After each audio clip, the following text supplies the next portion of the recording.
A 4-year-old boy murdered, and his own mother may have done it, a baby brother who vanished the same week, and a secret that stayed buried for 53 years. In the summer of 1972, a child's body was found beneath a bridge in Lorton, Virginia. Unidentified, unclaimed, and forgotten. For over 5 decades, he was known only as the boy under the bridge. But in 2025, forensic genealogy exposed a truth so brutal, it rewrote everything investigators believed about this case. This is the story of Carl Matthew Bryant, also known as Charles Lee Charlotte, and one of the most disturbing child identification breakthroughs in American cold case history. If you appreciate careful, respectful, deep-dive true crime investigations, please consider liking this video and subscribing to Crimes Unsealed. Your support helps these forgotten cases reach new eyes and sometimes new answers. The summer of 1972 arrived in Lorton, Virginia, with oppressive heat that made the humid air feel thick enough to touch. Lorton was a small, working-class community in Fairfax County, just south of Washington, D.C., but it felt worlds away from the political power and marble monuments of the nation's capital. This was a place defined by its proximity to the Lorton Reformatory, a sprawling prison complex that had operated since 1916. The Reformatory gave Lorton a certain reputation, a place where people didn't ask too many questions, where transients could blend in, where the population was always shifting as families came and went with correctional facility employment. The landscape was still largely rural in the early 70s. Dense forests lined the roads. Small apartment complexes and modest houses dotted the area between stretches of undeveloped land. Old bridges crossed muddy creeks where local kids sometimes fished on hot summer afternoons, trying to escape the suffocating heat. One such bridge sat near Route 1, a weathered structure that had seen better days. Beneath it, the ground sloped down through thick brush and tangled vines. It was the kind of forgotten corner that existed in every small town, a place people drove past without a second glance, where shadows gathered even in daylight. The early 1970s were difficult years for working families across America. The Vietnam War continued its bloody toll. The economy was sliding toward recession. Inflation was beginning its climb. In neighborhoods like those scattered around Lorton, people worked long hours for modest pay, stretched their paychecks thin, and hoped tomorrow would be easier than today. It was against this backdrop that a tragedy unfolded. A tragedy so complete, so devastating, that it would take forensic genealogy and 53 years of technological advancement to even begin understanding what had happened. The summer heat pressed down on Lorton. Life continued its ordinary rhythm, and somewhere in this quiet community, a 4-year-old boy named Carl Matthew Bryant was living the final days of his short life, while the systems meant to protect him remained completely unaware he existed. On August 3, 1972, a maintenance worker was checking the area beneath the Route 1 bridge in Lorton when he noticed something that made his stomach drop. Partially concealed by brush and covered with leaves was what appeared to be a small bundle wrapped in fabric. He approached carefully, hoping it was just discarded trash. But as he got closer, the terrible truth became clear. This was a child's body. The Fairfax County Police Department responded immediately. Officers secured the scene and called for detectives and the medical examiner. What they found was heartbreaking. The body of a young boy, approximately 4 years old, wrapped in what appeared to be a blanket or bedding. He had been dead for several days, possibly as long as a week. The boy was African American, small for his age, with a slight build that suggested he might not have been well nourished. He was wearing a t-shirt and shorts, simple generic clothing that offered no clues to his identity. There was no wallet, no identification, no personal items that might indicate who he was or where he came from. Detective Raymond Hawkins took the lead on the investigation. A veteran investigator with nearly 20 years on the force, Hawkins had seen his share of difficult cases, but the sight of that small body beneath the bridge affected him deeply. This was a child who should have been playing in the summer sun, not lying dead in the shadows beneath a forgotten bridge. The autopsy revealed the brutal truth. The boy had died from blunt force trauma to the head. There were multiple injuries consistent with severe abuse, old fractures in various stages of healing, bruising, signs of chronic neglect and malnutrition. The medical examiner's report painted a picture of a child who had suffered repeatedly before his death. The cause of death was determined to be homicide. This was not an accident. Someone had killed this little boy. But who was he? And where was his family? Detective Hawkins began the grim task of trying to identify the victim. He contacted local hospitals, asking if anyone had reported a missing 4-year-old boy. He checked with social services, looking for any welfare cases involving young African-American children in the area. He reviewed missing persons reports from surrounding jurisdictions. The answers came back empty. No one had reported a missing child matching this description. No frantic parent had called the police station. No concerned relatives had filed a report. No school or daycare had notified authorities about an absent student. It was as if this child had never existed at all. Detectives canvassed the neighborhoods near the bridge. Did anyone recognize the boy? Had anyone seen a child matching his description? Had there been any suspicious activity in the area around late July or early August? The interviews yielded little useful information. Some residents vaguely remembered seeing a woman with children in a nearby apartment complex, but the details were fuzzy. In the transient community around Lorton, people came and went frequently, and neighbors rarely paid close attention to one another's business.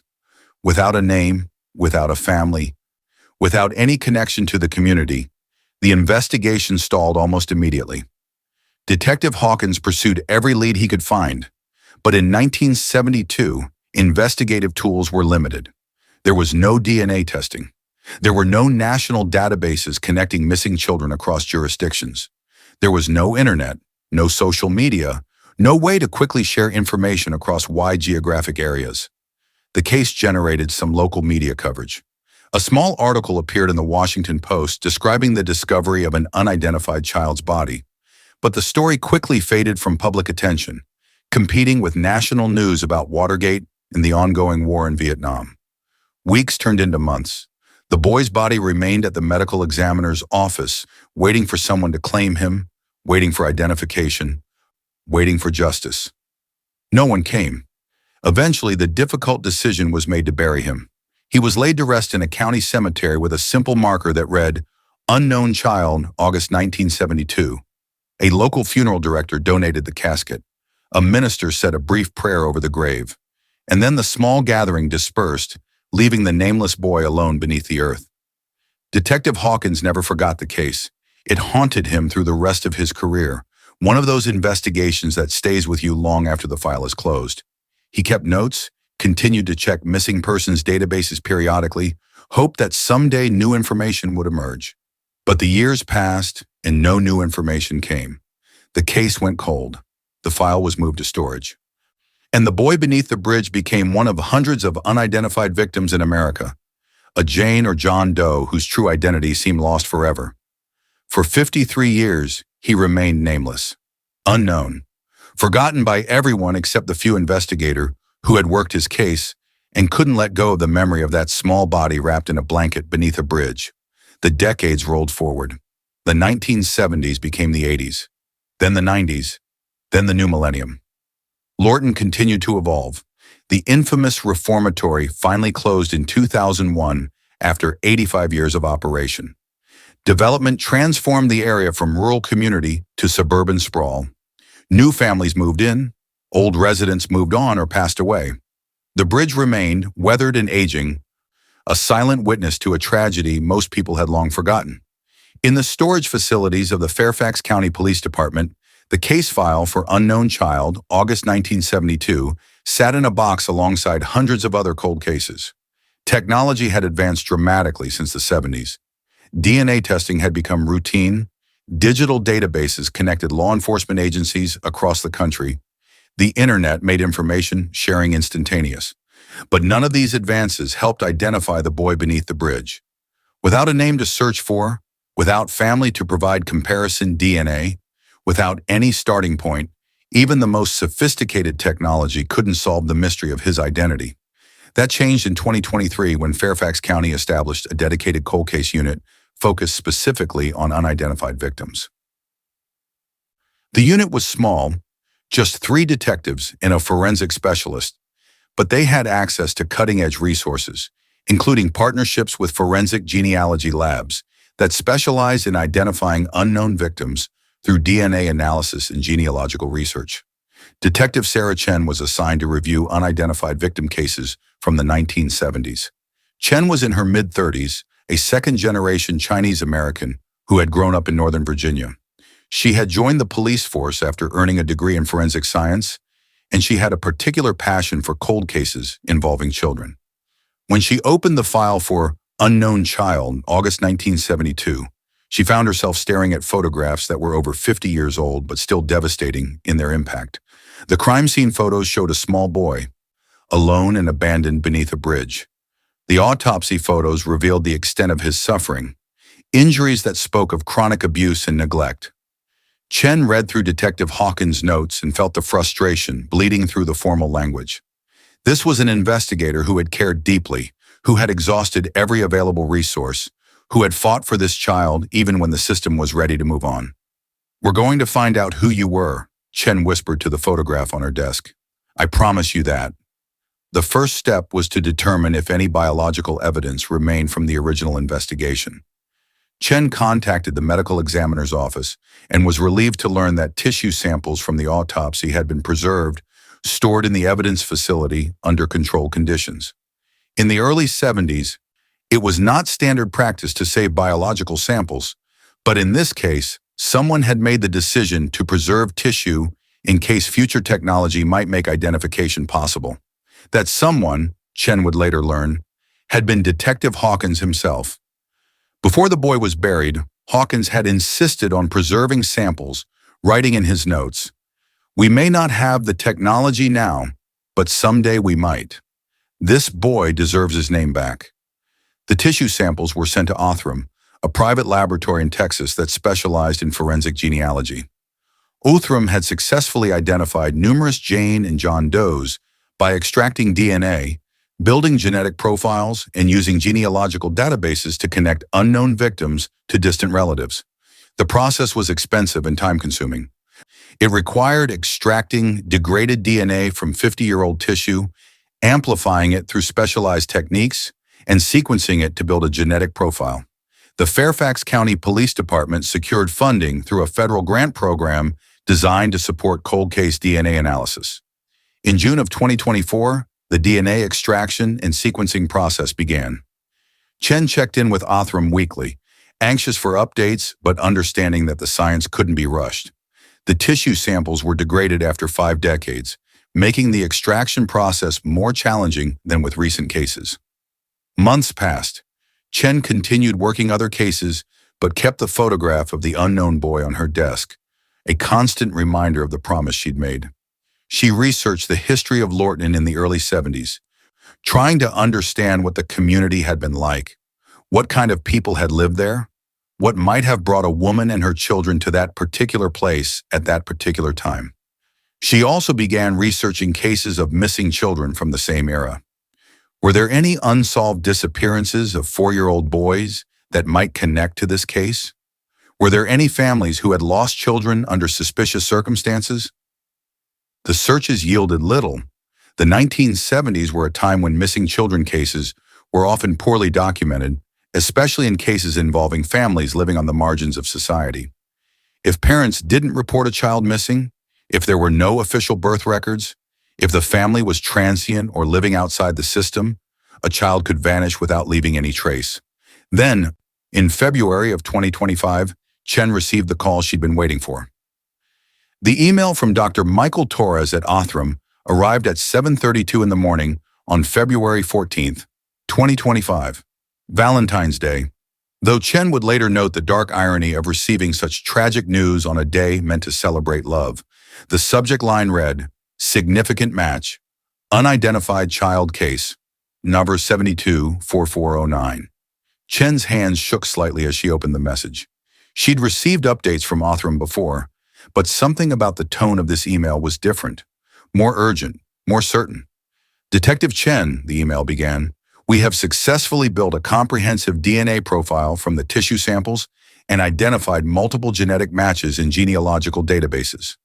After extensive genealogical research, we have determined the identity of your unknown victim with high confidence. Please call me at your earliest convenience to discuss these findings. Chen immediately dialed Dr. Torres. He answered on the first ring. Sarah, thank you for calling so quickly. I wanted to speak with you directly because this case has some unusual complications that I thought you should hear from me personally. Just tell me, Chen said. Who is he? The boy's name was Carl Matthew Bryant, Dr. Torres said, but he was also known as Charles Lee Charlotte, and the story of how he ended up beneath that bridge is more complex and more tragic than you might expect. Over the next hour, Dr. Torres explained what his team had discovered through forensic genealogy. The DNA profile from the unknown boy had been uploaded to GED Match and other genealogical databases where users voluntarily make their genetic information available for comparison. The system had flagged several matches at varying levels of genetic relationship. Third cousins, fourth cousins, people who shared common ancestors several generations back. Using these genetic connections as starting points, the Othram team had built family trees, working backward through generations, using traditional genealogical research methods combined with cutting-edge DNA science. They searched birth records, marriage certificates, census data, obituaries, and any other historical documents that could help map out family relationships. One branch of the family tree led them to a woman named Vera Bryant, who had been born in Philadelphia in 1948. Vera had a complicated personal history. She'd grown up in poverty, had become pregnant at age 19 with a son she named Carl Matthew Bryant, born in December of 1968. But Vera Bryant had also used other names. In some records, she appeared as Vera Charlotte, in others as Vera Hedgepeth. The Othram team discovered that Vera had married a man named James Hedgepeth in 1970, and after their marriage, Carl was sometimes referred to as Charles Lee Charlotte or Carl Hedgepeth. Names that appeared in various informal records, but never on official documents. This is common in families living on the economic margins, Dr. Torres explained. Names get changed informally. Kids use different last names depending on the situation. Official documentation is minimal or non-existent. The research revealed that Vera Bryant had given birth to a second son in early 1972. Like Carl, this second child had minimal official documentation. The family appeared to have been living in the Philadelphia area through early '72, but then the trail went cold. No records indicated what happened to Vera Bryant after mid-1972. She simply disappeared from all official documentation.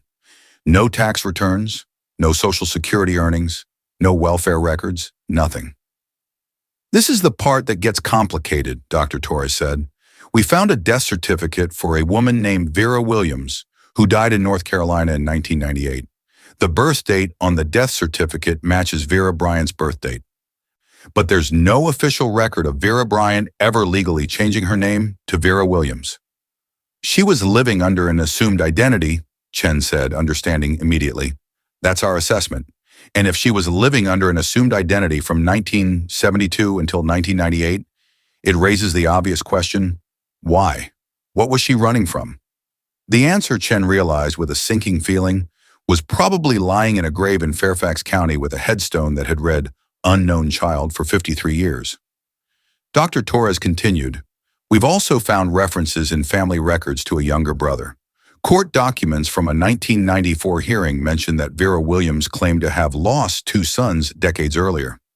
But there are no death certificates for either child, no missing persons reports, nothing official. So the younger brother, we don't know," Dr. Torres said quietly. "He disappeared at the same time Carl did. We've searched every database we can access. No death certificate, no record of him entering the foster system, no adoption records, nothing." Detective Chen processed this information. Two children who had existed largely outside official systems, a mother who had fled and lived under a false identity for 26 years, a 4-year-old boy dead beneath a bridge, and a younger brother whose fate remained completely unknown. "Can you definitively confirm that our victim is Carl Bryant?" Chen asked.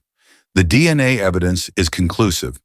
The boy beneath the bridge is Carl Matthew Bryant, also known as Charles Lee Charlotte, born December 1968, son of Vera Bryant." No question. Chen felt a mix of emotions, satisfaction at finally having an answer, grief at confirming a mother had killed her own child, and deep concern about the missing brother. "I need to notify next of kin," Chen said. "Does Carl have any living relatives?" Dr. Torres provided her with a list. There were cousins, distant relatives, people who had shared blood with Carl, but had never known what happened to him. Chen would need to make those difficult phone calls to tell people about a family tragedy they'd never known existed. But first, she needed to understand more about what had happened in 1972. She needed to find out where Vera had been living just before Carl's death. She needed to understand why they'd been in Lorton, Virginia. And most critically, she needed to find out what happened to Carl's younger brother. The investigation that had been dormant for 5 decades was now burning hot. Detective Chen launched a comprehensive investigation into Vera Bryant's life, trying to piece together the events that had led to Carl's death and the disappearance of his brother.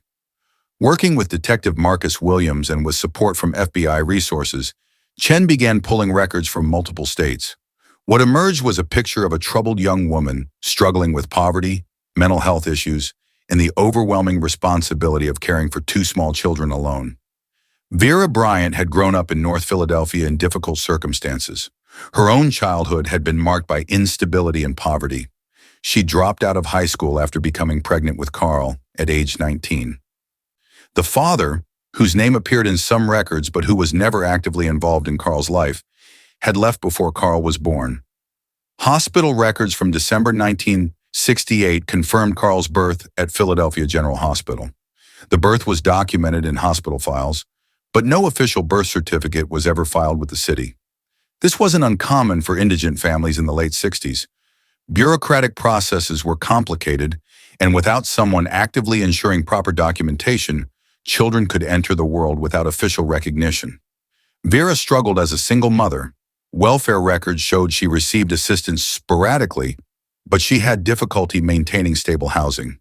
She moved frequently, sometimes staying with relatives, sometimes in low-income apartments, sometimes in circumstances that were unclear. In 1970, Vera married James Hedgepeth, a man who also had a troubled background. The marriage was brief and apparently violent. Court records from Philadelphia showed that Vera sought a restraining order against Hedgepeth in late 1970, citing physical abuse. She also claimed in court documents that Hedgepeth had been violent toward Carl. Vera gave birth to a second son in January or February of 1972. The exact date was unclear due to inconsistent records. Like Carl, this baby had minimal official documentation. In some records, he was referred to as James Jr. or J. In others, he appeared simply as Baby Boy. For simplicity in their investigation, detectives began referring to the younger child as James Jr., though it was unclear if Vera had ever formally named him. By spring of 1972, Vera was living in a deteriorating situation. She'd separated from Hedgepeth, but was struggling to care for 2 young children alone. Welfare records showed she'd been dropped from assistance programs after missing appointments and failing to provide required documentation. Neighbors from the Philadelphia apartment where Vera lived in early 1972 were tracked down and interviewed. Those who remembered her described a woman who seemed overwhelmed, mentally unstable, and sometimes violent toward her children. One former neighbor, now in her 80s, recalled with painful clarity, "I heard those babies crying all the time. The older boy, he was such a sweet little thing. He tried to take care of the baby, even though he was only 3 or 4 himself. But the mother, she'd scream at them. I heard things being thrown. I called social services twice, but nothing happened." This was a common refrain in the interviews. Multiple people had noticed the abuse. Multiple people had tried to intervene. But the child protective systems of the early 70s were inadequate to respond effectively. In June of 1972, Vera abruptly left Philadelphia. She told her landlord she was moving to be with family in another state. She left no forwarding address. Several relatives later reported that she'd called asking for money, claiming she needed to get away and start over. Tracking her movements after leaving Philadelphia was challenging, but credit card records, which had been subpoenaed during a 1993 court case unrelated to Carl's death, showed charges at gas stations along Interstate 95 heading south in late June and early July of 1972. Then came the connection to Lorton. Chen discovered that James Hedgepeth, Vera's estranged husband, had a cousin who worked at the Lorton Reformatory. Phone records from Hedgepeth's residence showed multiple calls to a Lorton number in June of 1972. Chen theorized that Vera had gone to Lorton hoping to get money from Hedgepeth's cousin, or possibly hoping to find her estranged husband there. Whatever her reasons, she'd ended up in the area just weeks before Carl's death. Apartment rental records from the complex near the bridge where Carl was found showed that a woman using the name V. Johnson had rented a small unit in mid-July of 1972, paying cash for 1 month. The landlord, now deceased, had left minimal records, but his daughter remembered her father mentioning a troubled woman with children who stayed for just a couple weeks and then disappeared without notice. Chen visited the apartment complex, which still stood though much renovated. She stood in the parking lot and looked toward the bridge, less than a mile away. It would have been an easy walk, even carrying something heavy, even carrying a small body. The timeline was becoming clearer. Vera had arrived in Lorton in mid-July with both children. Something had happened in that apartment. Violence, rage, a loss of control. Carl had died from blunt force trauma. Vera had panicked, wrapped his body in bedding, and disposed of him beneath the nearby bridge. Then she'd fled, taking James Jr. with her. But where had she gone? And what had happened to the baby? The story of what happened to Vera Bryant after she fled Lorton in early August of 1972 required extensive research across multiple states and decades of records. What Chen and her team discovered painted a picture of a woman living with guilt, trauma, and self-destruction for the remainder of her life. The identity Vera Williams first appeared in North Carolina in late 1972. A woman by that name applied for a Social Security card, claiming she'd never had one before. She provided minimal documentation and gave a birth date that matched Vera Bryant's. Creating a false identity in the pre-digital era was easier than it would be today, but it still required certain elements. The Social Security office accepted her application, and Vera Williams began to exist in official records while Vera Bryant vanished completely. Over the next 26 years, Vera Williams lived a transient, troubled life. She moved frequently, worked low-wage jobs that required minimal background checks, and cycled through periods of homelessness and marginal stability. She married twice more under the name Vera Williams. Both marriages were brief and ended badly. Court records from a 1980 divorce mentioned that Vera had violent outbursts and severe alcohol problems. Her second husband, in a 1991 divorce filing, described her as haunted by past trauma and noted that she would sometimes wake up screaming about children. Vera had multiple arrests for minor offenses: shoplifting, public intoxication, disorderly conduct. She spent short periods in jail but never faced serious criminal charges. None of her arrests led to fingerprint matches that might have revealed her true identity, partly because her original identity had such minimal documentation. In 1994, Vera was hospitalized after a suicide attempt. During psychiatric evaluation, she told a social worker that she had lost 2 boys many years earlier. The social worker's notes, which Chen obtained through a court order, indicated that Vera was tormented by guilt regarding her children, but unwilling to provide specific details about what happened. The social worker had noted, "Patient seems to be carrying a significant trauma related to her children. She cries when discussing them. She states they deserved better and that she failed them completely. When pressed for details, she becomes agitated and refuses to continue the conversation." This was the closest Vera ever came to confessing what she'd done. After her release from the psychiatric hospital, Vera continued her downward spiral. Her alcohol abuse worsened, her health deteriorated. By the mid-90s, she was living in a series of boarding houses and shelters, surviving on minimal disability payments. In 1997, Vera was diagnosed with liver disease, a consequence of decades of heavy drinking. She was admitted to a charity hospital in Charlotte, North Carolina, where she spent her final months. A nurse who cared for Vera during this time remembered her clearly when Chen tracked her down for an interview. "She was a difficult patient," the nurse recalled, "very angry, very bitter. But sometimes, especially at night, she would cry. She kept talking about her boys. She'd say, 'I had 2 beautiful boys.' Then she'd get upset and wouldn't say more." "Did she ever say what happened to them?" Chen asked. "She said she lost them. She said it was her fault. One night when she was heavily medicated, she said something about a bridge, but she wasn't coherent and I didn't understand what she meant. Vera Williams died on March 7, 1998 at age 49. The cause of death was liver failure. She was buried in a county cemetery in North Carolina under the name Vera Williams. There was no funeral service. No family members came forward. The social worker who had evaluated her in '94 was listed as the contact person for final arrangements. Vera had died keeping most of her secrets intact. She'd never told anyone explicitly what she'd done to Carl. She'd never explained what happened to James Jr. She lived for 26 years under a false identity, carrying the weight of her crimes alone. But what haunted Detective Chen most was the question of James Jr. If Vera had fled Lorton with the baby, what had she done with him? Had he died too? Had she abandoned him somewhere? Had she given him to someone else? Chen knew that finding the answer would require digging even deeper into Vera's movements in the months after Carl's death, and it would require exploring possibilities that were deeply disturbing to consider.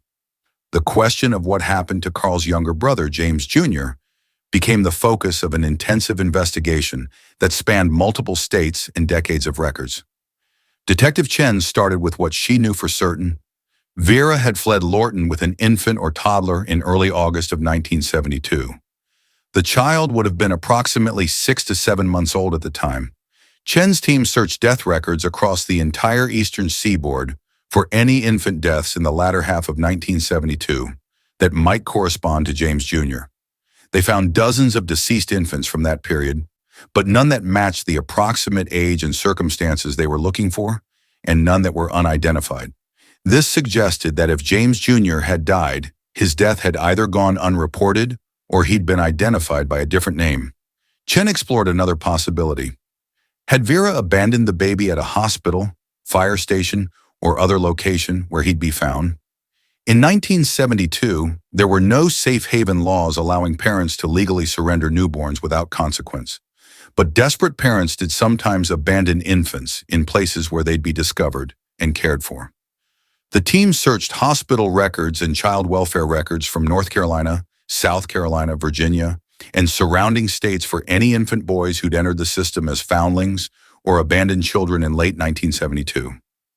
They found 3 possibilities. One was an infant found outside a hospital in Richmond, Virginia, in September of 1972. But further investigation revealed the child had been identified and eventually adopted, and DNA comparison ruled out any relationship to Carl. Another was a baby left at a church in Charleston, South Carolina, in October of '72. Again, DNA comparison excluded this child as a match. The third was a more complicated case. In November of 1972, a woman brought an infant to a North Carolina hospital, claimed she was the grandmother, said the baby's mother had abandoned him, and then disappeared before providing identifying information. The baby was placed in foster care and eventually adopted. That child, now a 53-year-old man named Robert Mitchell, had always wondered about his biological origins. When Chen contacted Mitchell and explained the situation, he agreed to submit DNA for comparison against Carl's genetic profile. The results took 3 weeks. When they came back, Chen felt both disappointment and relief. Mitchell was not Carl's brother. The DNA showed no familial relationship. This left Chen with the most troubling possibility, that Vera had given or sold James Jr. to someone in an informal, undocumented arrangement. In the 1970s, illegal adoption networks operated in various parts of the country. Desperate birth mothers would be connected with couples willing to pay for a baby. No questions asked. No official paperwork filed. These arrangements were usually facilitated by unscrupulous lawyers, doctors, or intermediaries who profited from matching unwanted babies with childless couples. If Vera had been desperate for money, panicking after killing Carl, fleeing with an infant she couldn't care for, she might have connected with such a network. The baby could have been handed over for cash, with both parties motivated to keep the transaction secret and undocumented. If this is what happened, James Jr. could be alive today. A 53-year-old man living somewhere under a completely different identity, possibly never told he was adopted, certainly unaware that his biological brother was murdered, and that his biological mother was a fugitive from justice. Chen pursued this angle by researching known illegal adoption networks that had operated in the Carolinas in the early 70s. She found references to several operators who'd been eventually prosecuted in the late 70s and 80s for facilitating black market adoptions.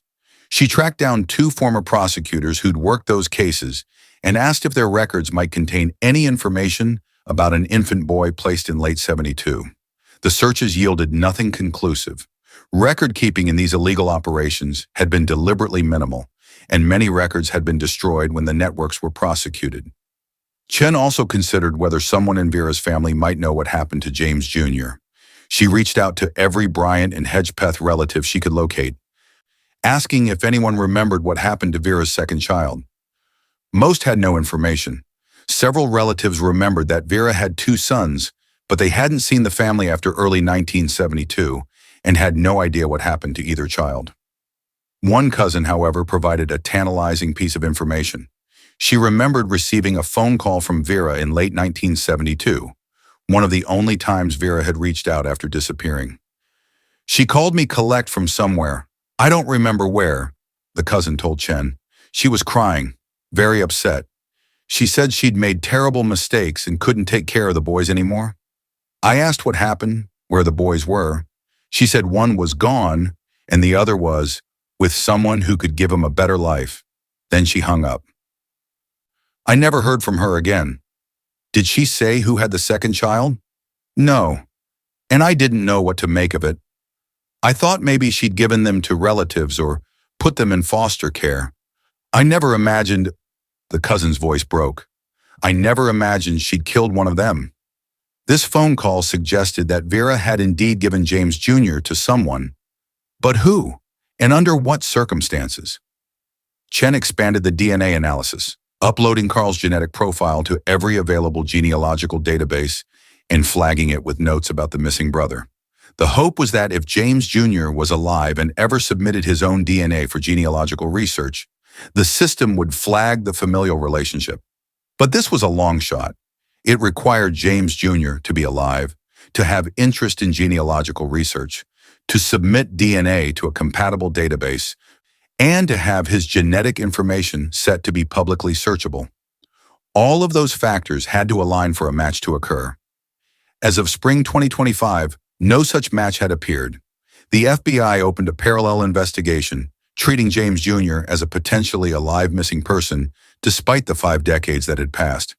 They created age-progressed images showing what he might look like now. A black man in his early 50s, likely with physical features similar to Carl's. The images were distributed through the National Center for Missing and Exploited Children, posted on social media, shared with media outlets covering the case. The FBI set up a hotline for tips. Dozens of calls came in from men who wondered if they might be James Jr., men who'd been adopted or raised in unclear circumstances, men who'd always felt disconnected from the families who raised them. Each tip was investigated. DNA comparisons were conducted. None were matches. As the investigation continued without finding James Jr., Chen had to accept the possibility that he might never be found. If he'd died as an infant and his death went unreported, if he'd been given to someone who raised him without official documentation, if he'd lived his entire life unaware of his true origins, he might remain forever lost. But Chen refused to close the case. She kept James Jr.'s file active, kept checking databases, kept hoping that somehow, somewhere, a 53-year-old man might discover the truth about who he really was and where he came from. "I made a promise to Carl," Chen said during a press conference in April of 2025. "I promised to give him his name back, and I did that. But I also made a promise to find his brother. That promise isn't fulfilled yet, and I won't stop until it is." The investigation into James Jr.'s fate remained open, classified as an active missing persons case despite the passage of 5 decades. Every few months, Chen would revisit the evidence, look for new angles, check whether any new DNA matches had appeared in the genealogical databases. The search for James Jr. became emblematic of a larger issue. The thousands of children who had existed on the margins of society in previous decades, whose births went unregistered, whose existences left no official trace, and who could vanish without anyone in authority even noticing they were gone. One of the most difficult aspects of Detective Chen's investigation was notifying Carl's extended family about what had happened. These were people who had vague memories of Vera and her children, who had wondered for decades what became of them, but who had never imagined the truth was this dark. Chen's first call was to Patricia Bryant, Carl's second cousin and a granddaughter of Vera's uncle. Patricia lived in New Jersey and had submitted her DNA to GED match years earlier, simply hoping to learn more about her family history. She had no idea her genetic information would help solve a murder. When Chen called to explain the situation, Patricia was initially confused, then shocked and finally devastated. "I barely remember Aunt Vera," Patricia said, her voice shaking. "I was just a kid in the 70s. But I remember my grandmother talking about her, saying she was troubled and had disappeared with her children. Everyone assumed she just moved away and cut off contact. We never thought..." Chen arranged to meet Patricia in person. She brought photographs. The crime scene photos were too disturbing to share, but she had images of Carl from the autopsy, pictures that showed his face peaceful in death, pictures that proved he'd been a real child with his own identity. Patricia cried when she saw the photographs. "He looks like my uncle," she whispered. "He has the same eyes." Over several hours, Chen walked Patricia through everything they'd learned. Patricia shared what she knew about Vera's background, about the family dynamics, about the signs of trouble that relatives had noticed but hadn't known how to address. "My grandmother always felt guilty," Patricia said. "She knew Vera was struggling. She tried to help, but Vera would push everyone away. My grandmother used to say, 'I should have tried harder. I should have made her accept help.' She died 10 years ago, still wondering what happened to those boys. I wish she could have known they were found, even though the truth is so terrible." Chen asked the question that had been haunting her. "Did your grandmother ever mention what might have happened to the younger child?" Patricia thought carefully. "She mentioned once that Vera had called her in late '72, asking for money. Vera said something about needing help because she only had one child now. My grandmother asked what she meant, but Vera wouldn't explain. My grandmother thought maybe one of the boys had been placed in foster care or was living with the father's family. She never imagined..." The pattern repeated in conversations with other family members. Everyone had fragments of information. Everyone had noticed warning signs. Everyone carried guilt about not doing more. But no one had the full picture, and no one knew what had become of James Jr. Chen also tracked down people who had known Vera during her years living as Vera Williams. Former neighbors, former co-workers, people who'd crossed paths with her during her long, troubled life in North Carolina. A woman named Denise Harper had worked with Vera at a textile factory in the mid-'80s. She remembered Vera as withdrawn and difficult, but also clearly suffering. She drank heavily, Denise told Chen during a phone interview. She'd come to work hungover, sometimes still drunk. But a few times when we worked late shifts and it was quiet, she'd talk a little. She told me once that she'd had children when she was young, boys, and that she'd lost them. She said it in a way that made it sound like they died, but she wouldn't give details. She just said she'd been a terrible mother and didn't deserve to be forgiven. Did she ever say how they died? No, and I didn't push. You could tell it was painful for her to even mention them. Looking back now, knowing what she did, I wonder if she wanted to confess but couldn't bring herself to do it. Another person who'd known Vera was Reverend Marcus Thompson, who had encountered her at a church shelter in the early '90s. He remembered her seeking pastoral counseling, asking about forgiveness for terrible sins. She never told me specifically what she'd done, Reverend Thompson said, but she asked me whether God could forgive someone who'd hurt their own child. She was crying, very distressed. I told her that God's forgiveness was available to all who genuinely repented. She said she didn't deserve forgiveness, that she couldn't even forgive herself. Then she left and never came back. These testimonies painted a picture of a woman tormented by guilt, living with the knowledge of what she'd done but unable or unwilling to face legal consequences. Vera had killed Carl, had done something with James Jr. that she could never fully articulate, and had spent the remaining 26 years of her life drowning in alcohol and self-destruction. The most haunting interview came from Vera's final roommate at the boarding house where she lived in the months before her hospitalization. The roommate, an elderly woman named Dorothy Green, remembered Vera's final weeks. "She was dying and she knew it," Dorothy said. "The drinking had destroyed her liver. She was yellow with jaundice, could barely eat. One night, maybe a week before she went to the hospital for the last time, she asked me if I believed in hell. I said I didn't know. She said she hoped hell was real because that's where she belonged. Did she say why? She said she'd done something to her children that could never be forgiven. She said she'd killed one and lost the other, and that she'd been running from it for 25 years. I thought she was delirious from the liver failure, just talking nonsense. Now I know she was finally telling the truth." Dorothy paused, her voice thick with emotion. "I asked her what happened to the other child, the one she said she lost. She just shook her head and said, 'I gave him away. I gave him to people who promised they'd give him a good life. I hope they did. I hope he never knows what I am.'" This was the closest thing to a confession that Vera had ever made. She'd killed Carl. She'd given James Jr. to people who'd promised to care for him. But who were these people? And had they kept their promise? Chen added this information to her case file, but it didn't provide enough detail to help locate James Jr. Without names, without location, without any documentation of the transaction, the clue led nowhere concrete. The family members Chen interviewed were united in their grief and their guilt.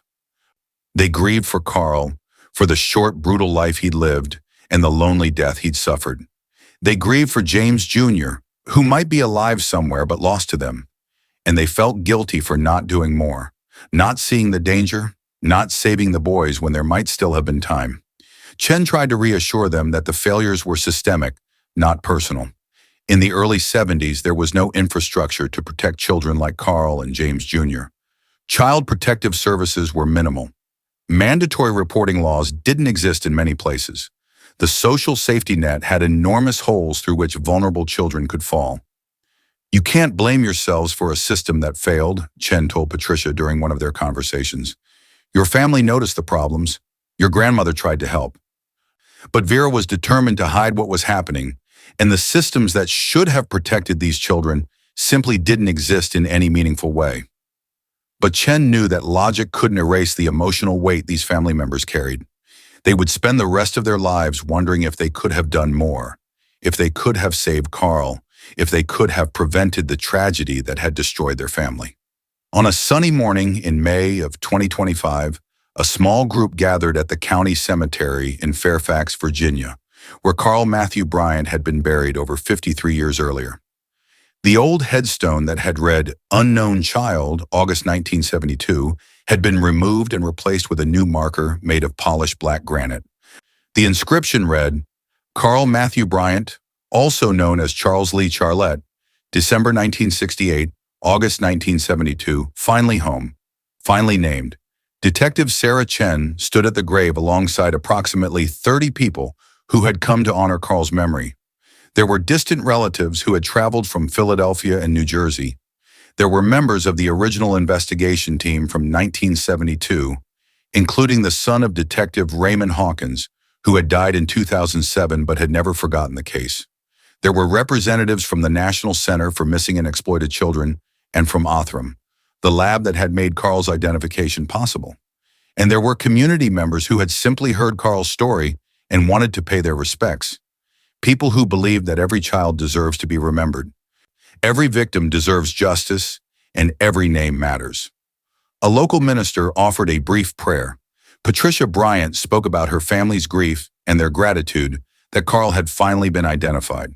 Dr. Michael Torres from Othram explained the science that had made the identification possible, emphasizing that Carl's case demonstrated how modern technology could bring closure to even the oldest cold cases. Detective Chen was the last to speak. She stood at the graveside, looking at the new headstone, and felt the weight of the promise she'd made when she first opened the case file. "For 53 years, Chen began, the boy buried here was known only as Unknown Child. He had no name, no family, no one to mourn him. He was forgotten by everyone except a handful of investigators who couldn't let go of his case. But he did have a name. He was Carl Matthew Bryant. He was someone's son, someone's brother, someone's cousin. He was a little boy who loved his younger brother, who tried to protect him, who suffered terribly before his short life ended. Chen's voice caught slightly, but she continued. We've given Carl his name back. We've reconnected him with his family. We've told his story. But our work isn't finished. Carl's younger brother, James Jr., is still missing. We don't know if he's alive or where he might be, but we're still looking. We won't stop looking. That's the promise we make to Carl today, that we'll keep fighting to find his brother, to complete his story, to bring his family fully home. The ceremony concluded with attendees placing flowers at the grave. Chen had arranged for the cemetery to plant a dogwood tree nearby, a living memorial that would bloom each spring in Carl's honor. The case had generated significant media attention, appearing in major newspapers and true crime podcasts across the country. The headlines captured different aspects of the story. 53-year mystery solved, murdered child finally identified. DNA genealogy cracks, cold case from 1972, the boy under the bridge, a story of tragedy and breakthrough. Brother still missing in historic cold case identification. The public response was intense. The Fairfax County Police Department received hundreds of tips from people who thought they might have information about Vera Bryant, about James Jr., or about similar cases of missing children from that era.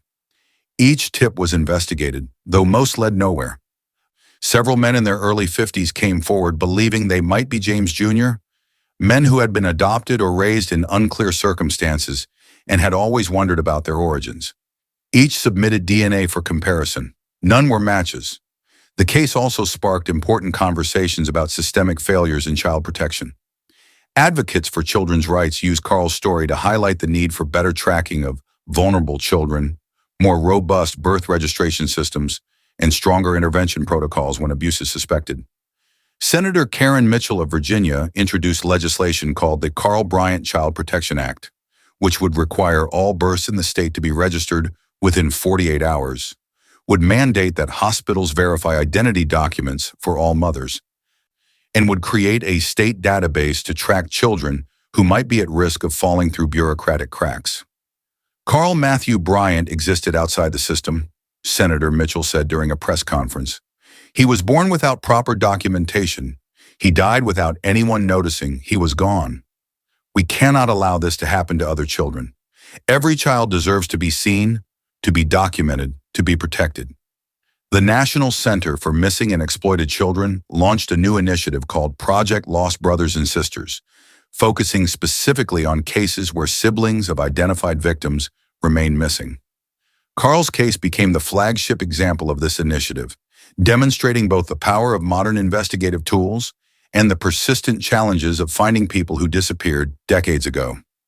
Forensic genealogy companies reported a surge in requests from law enforcement agencies wanting to use similar techniques to identify other unknown victims.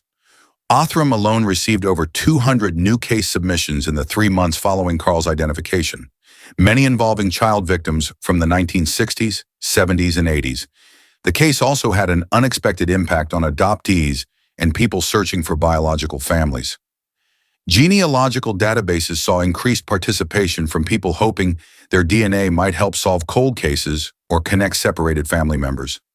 Patricia Bryant, whose DNA had been the key to identifying Carl, became an advocate for genetic genealogy, encouraging others to submit their DNA to help solve unsolved cases. I did that DNA test just out of curiosity about my ancestry, Patricia told a reporter. I never imagined it would help identify a murdered child and reconnect him with his family. If my small contribution could make that kind of difference, imagine what could happen if more people participated. We could solve hundreds of these cases. We could bring closure to hundreds of families. For Detective Chen, Carl's case became the defining investigation of her career, but also a reminder of the limitations of even the best investigative work. She had given Carl his name. She had connected him to his family. She had exposed the truth about what happened to him, but she had not found his brother, and that failure haunted her. Chen kept Carl's photograph on her desk next to an age-progressed image of what James Jr. might look like now. She checked the genealogical databases weekly, hoping for a match. She followed up on every credible tip about James Jr.'s possible whereabouts. She refused to let the case go cold again. "I think about James Jr. every day," Chen said in an interview 6 months after Carl's identification. "I wonder if he's alive. I wonder if he had a good life, if the people Vera gave him to kept their promise to care for him. I wonder if he knows he's adopted, if he wonders about his biological family. And I hope that someday, somehow, he'll submit his DNA, or someone who knows what happened to him will come forward. Until then, we keep looking." The case also affected the people who had known Vera during her years as Vera Williams. Several former co-workers and acquaintances came forward after her true identity was revealed, sharing memories and expressing shock that the troubled woman they'd known had been a fugitive from justice for decades. Denise Harper, who had worked with Vera in the 80s, spoke at a community forum about recognizing signs of trauma and guilt in people around us. "Vera was suffering every day I knew her," Denise said. "She drank to forget. She isolated herself to avoid questions.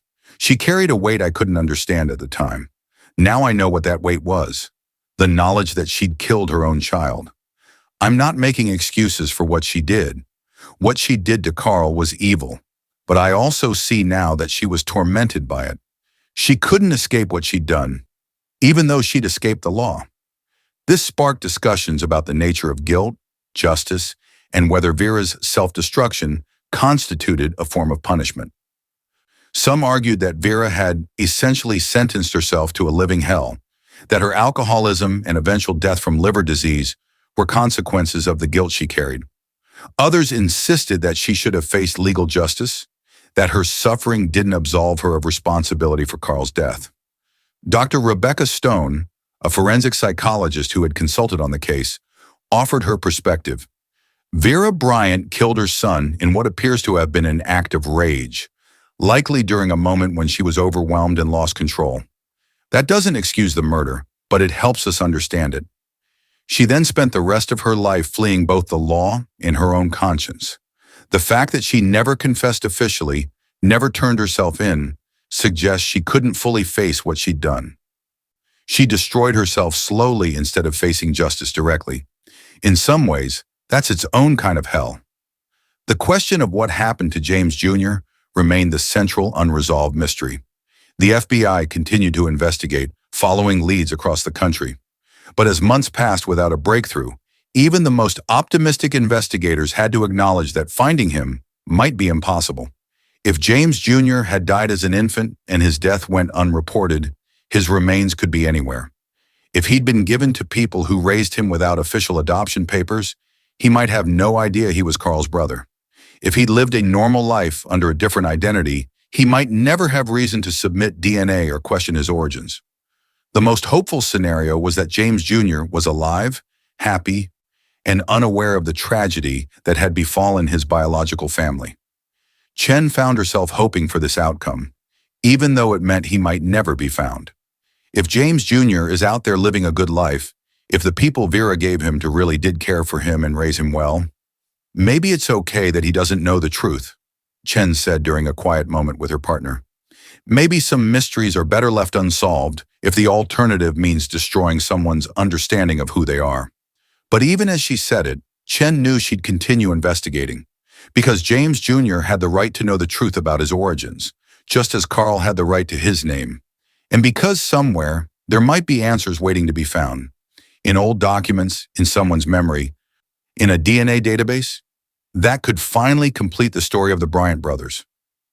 In the conference room at Fairfax County Police Headquarters in late May of 2025, Detective Sarah Chen assembled the final comprehensive report on the Carl Matthew Bryant case. The timeline she'd constructed stretched across the whiteboard, from Carl's birth in December of 1968 to the present-day investigation. The case had consumed nearly 2 years of intensive work, involving dozens of investigators, forensic specialists, genealogists, and support staff. It had required coordination across multiple states and had generated thousands of pages of documentation. And while Carl had been identified and his fate understood, the complete story still had gaps that might never be filled. Chen had spent weeks writing the final report, attempting to answer the fundamental questions. What happened? Why did it happen? And could it have been prevented? What we know with certainty: Carl Matthew Bryant, also known as Charles Lee Charlett, was born in Philadelphia in December of 1968 to Vera Bryant, then 19 years old. His birth was documented in hospital records but never properly registered with vital statistics, leaving him without an official birth certificate. Vera struggled as a young single mother, living in poverty and dealing with apparent mental health issues. Carl's early childhood was marked by instability, frequent moves, and signs of neglect and abuse that multiple witnesses later confirmed. In early 1972, Vera gave birth to a second son. Like Carl, this child had minimal official documentation. The family lived in Philadelphia through spring of 1972. In June or July of 1972, Vera left Philadelphia with both children. Credit card records and witness statements place her traveling south along Interstate 95. By mid-July of 1972, Vera had arrived in Lorton, Virginia, and rented an apartment under the alias V. Johnson. Neighbors confirmed seeing her with two small children. Between July 15th and August 3rd, 1972, Carl was killed by blunt force trauma to the head. The autopsy revealed he suffered multiple blows, likely inflicted during a violent outburst. His body was wrapped in bedding and disposed of beneath a bridge less than a mile from the apartment. Vera fled Lorton in early August, abandoning the apartment and leaving no forwarding information. She resurfaced in North Carolina later in 1972 under the false identity Vera Williams. Vera lived under this false identity for 26 years, moving frequently, working low-wage jobs, and struggling with alcoholism and mental health issues. She died in March of 1998 at age 49 from liver failure. Throughout her years as Vera Williams, she made several partial confessions to acquaintances about having lost her children, about being responsible for terrible things, about being unable to forgive herself. But she never made a full confession or turned herself in to authorities.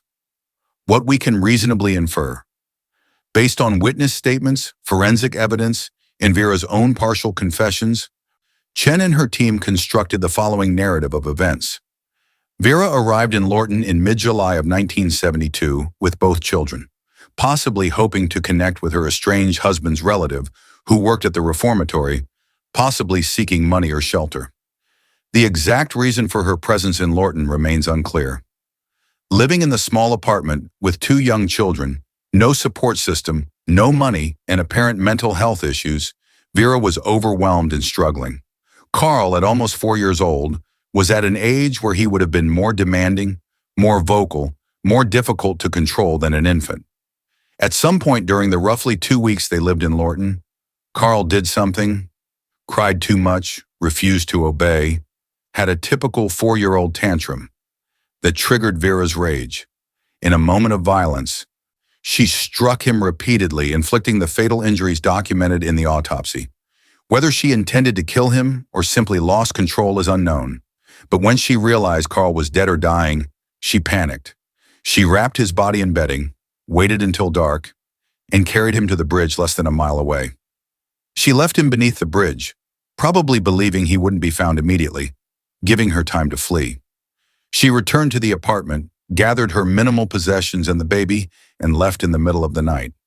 She drove south, probably in a state of panic and disassociation. What happened to James Jr. in the days and weeks following Carl's death is less certain. Based on Vera's later statements about having given him away and hoping he had a good life, the most likely scenario is that Vera connected with someone, possibly through informal networks, possibly through an illegal adoption facilitator, who took the baby in exchange for money or simply as a favor to a desperate mother. In the 1970s, such informal placements were not uncommon, especially in poor communities. Babies might be handed from one person to another with no official paperwork, no legal adoption process, no documentation that would leave any trace in official records. If this is what happened, James Jr. might have been raised by people who had no idea his brother had been murdered, who possibly didn't even know Vera's real identity, who simply agreed to take in a baby that needed a home. Alternatively, Vera might have abandoned James Jr. at a location where he'd be found, a hospital, church, or other public place, and someone claimed him through unofficial channels before authorities could properly process him into the foster system. The darkest possibility, that Vera killed James Jr. as well and disposed of his body in a location that was never found, cannot be entirely ruled out. But Vera's later statements about hoping James Jr. had a good life suggest she believed he was alive and with people who were caring for him. Why did this happen? Understanding why Vera killed Carl requires examining the multiple factors that contributed to the tragedy. First, Vera herself was a product of trauma and instability. Her own childhood had been marked by poverty and dysfunction. She'd become a mother at 19 without adequate support systems. She likely suffered from untreated mental illness, possibly depression, possibly a personality disorder, possibly postpartum complications that were never addressed. Second, the social support systems of the early 1970s were inadequate to help families like Vera's. Child protective services were minimal. Mental health resources for poor families were nearly non-existent. Welfare programs required documentation and consistency that Vera couldn't provide. When neighbors reported concerns, there was no effective mechanism to intervene. Third, Vera was isolated. She cut ties with family, had no stable friendships, had no community connections that might have provided support or intervention. This isolation meant there was no one checking on the children, no one monitoring their welfare, no one positioned to step in when things became dangerous. Fourth, the children themselves existed largely outside official systems. With inadequate birth documentation, no regular medical care, no enrollment in any programs or services, Carl and James Jr. were invisible to authorities. When Carl died, no one even noticed he was missing because no system was tracking his existence in the first place. Could it have been prevented? This was perhaps the most difficult question Chen had to answer in her report. Could Carl's death have been prevented? Technically, yes. If any of numerous intervention points had functioned differently, Carl might have survived. If Vera had received adequate mental health treatment and support services as a young mother, she might have developed better coping mechanisms. If birth registration had been more rigorously enforced, Carl would have been documented in systems that could have tracked his welfare. If the neighbors who reported concerns about abuse had been able to reach effective child protective services, intervention might have occurred. If welfare systems had been more accessible and less punitive, Vera might have maintained the support that could have prevented her crisis. But realistically, given the social and institutional realities of 1972, Carl's death was tragically predictable. Children like Carl, poor, black, undocumented, living with an unstable parent, were the most vulnerable members of society, and the systems meant to protect them were fundamentally inadequate. This wasn't just one person's failure, Chen wrote in her conclusion. This was a systemic failure. A failure of healthcare systems that didn't reach young mothers in crisis. A failure of child welfare systems that didn't have the resources or authority to intervene effectively. A failure of documentation systems that allowed children to exist in official invisibility. A failure of a society that didn't prioritize protecting its most vulnerable members. Chen's report was comprehensive and unflinching. It acknowledged what was known, admitted what remained uncertain, and identified the systemic failures that had allowed the tragedy to occur. The report ended with recommendations for preventing similar tragedies in the future. Strengthen birth registration requirements to ensure all children are properly documented. Expand access to mental health services for parents, particularly young, isolated, low-income mothers. Improve child protective services' capacity to respond to reports of suspected abuse. Create better coordination between healthcare, social services, and then law enforcement to identify at-risk children. Develop systems to track children who may be living outside official documentation.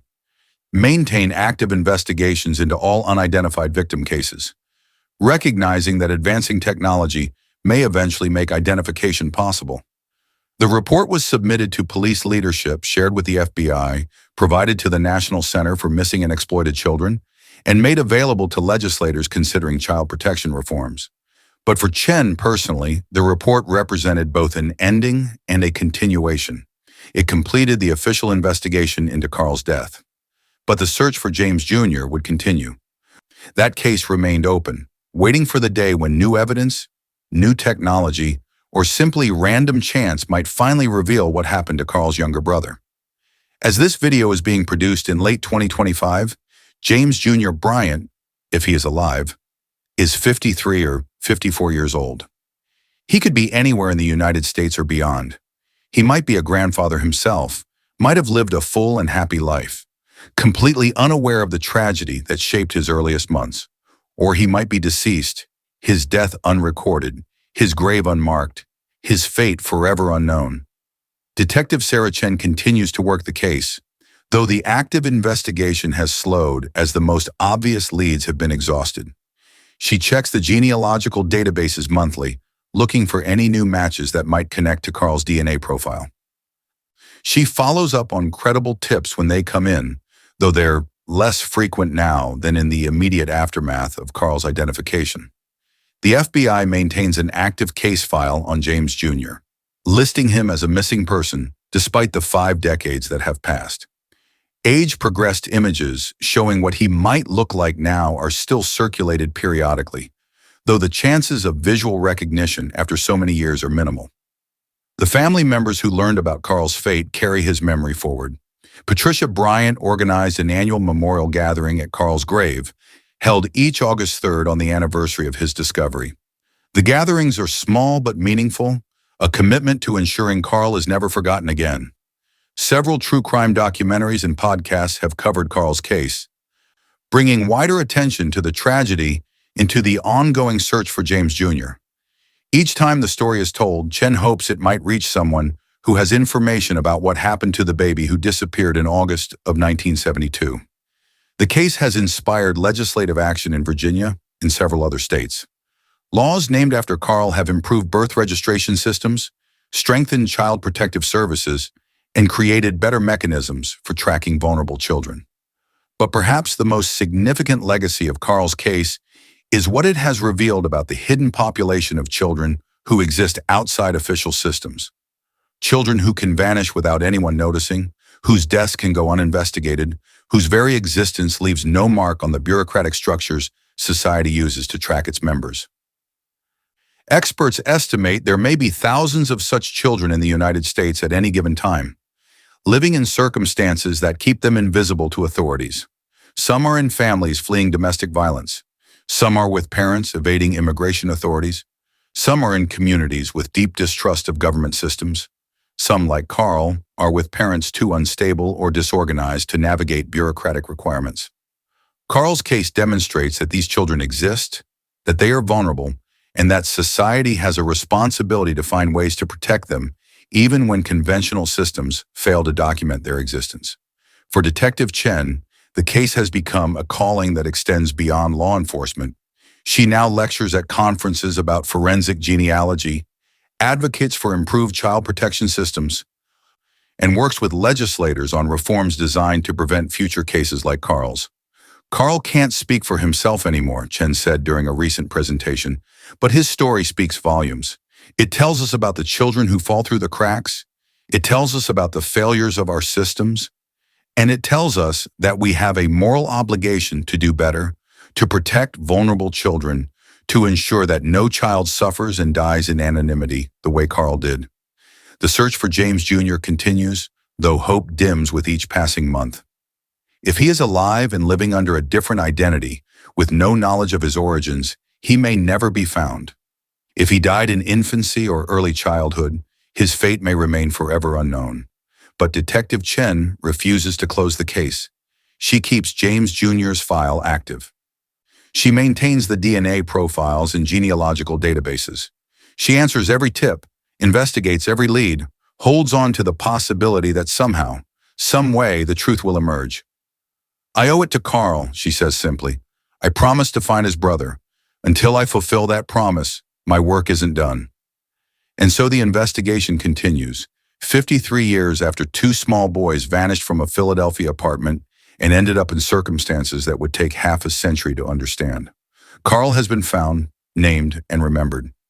James Jr. remains lost, a ghost in the historical record, a question without an answer.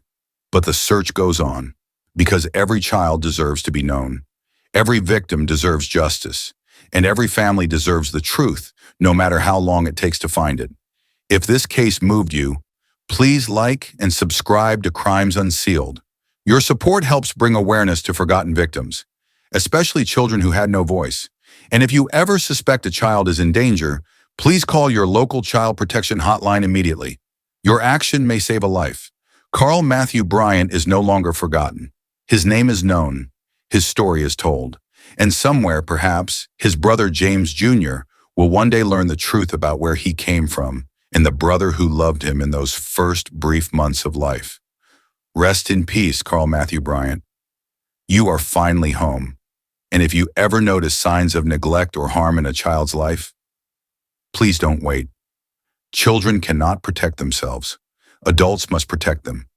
If something feels wrong, if something feels off, if a child seems afraid, silent, or forgotten, report it. You might be the only person who does. You might be the only person who sees it, and you might be the person who saves a life. The National Child Abuse Hotline is available 24 hours a day, 7 days a week, 1-800-422-4453. In your own country, call your local emergency number or child protection line. Please don't assume someone else will step in. Be the person a child needs.